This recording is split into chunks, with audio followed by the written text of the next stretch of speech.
ഒരേ രീതിയിൽ ഒരേ ബോളറുടെ മുമ്പിൽ പല പ്രാവശ്യം നിങ്ങൾ പുറത്താകുന്നു എങ്കിൽ ഒരു കാര്യം കൂടി ഉറപ്പിക്കുക. ആ ബോളർ നിങ്ങൾക്കെതിരെ ഒരു ലക്ഷ്യം നോക്കി വെച്ചിട്ടുണ്ട്. അതേ ആംഗിൾ തന്നെ വീണ്ടും പന്തെറിയും. ആ ലക്ഷ്യത്തിന് മുമ്പിൽ പതറി വീഴാതിരിക്കുക, അത് മാത്രമാണ് മുന്നിലുള്ള ഏക വഴി. സഞ്ജു സാംസന് ഉപദേശവുമായി എത്തിയ ആകാശ് ചോപ്ര പറഞ്ഞ വാക്കുകളാണിത്. അദ്ദേഹം പറഞ്ഞത് ഇങ്ങനെയാണ്: ഇംഗ്ലണ്ടിനെതിരായ 3 മത്സരങ്ങൾ അവസാനിച്ചു കഴിഞ്ഞിരിക്കുകയാണ്. 3ലും സഞ്ജു സാംസൺ അതിദയനീയ പ്രകടനമാണ് നടത്തിയത്. 3ലും ഏകദേശം ഒരേ രീതിയിൽ തന്നെ ഒരേ ബോളറുടെ മുമ്പിൽ സഞ്ജു സാംസൺ വീണിരിക്കുകയാണ്. ഇന്നും അതേ ബോളർ അല്ലെങ്കിൽ മറ്റൊരു ബോളർ സഞ്ജു സാംസണെതിരെ അതേ തന്ത്രം തന്നെ പ്രയോഗിക്കും. സോ ഷോർട്ട് ബോളുകൾ സഞ്ജു സാംസൺ ഒരു വീക്ക്നെസ് ആയി മാറുന്ന കാഴ്ചയാണ് നമുക്ക് ഈ 3 മത്സരങ്ങളിലും കാണാൻ സാധിച്ചത്.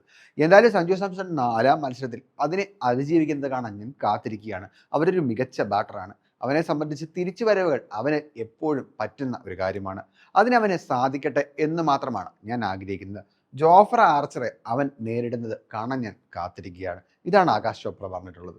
എന്തായാലും സഞ്ജു സാംസനെ സംബന്ധിച്ച് ഒരേ ബോളറുടെ മുമ്പിൽ ഒരേ രീതിയിൽ ഈ 3 മത്സരങ്ങളിലും പുറത്തായത് തിരിച്ചടി സമ്മാനിക്കുന്ന കാര്യം തന്നെയാണ്. അദ്ദേഹത്തെ സംബന്ധിച്ച് 4, 5 മത്സരങ്ങളിൽ ഒരു മികച്ച പ്രകടനം അനിവാര്യമാണ് താനും. എന്തായാലും അത് ഉണ്ടാകട്ടെ എന്ന് ആശംസിക്കാം.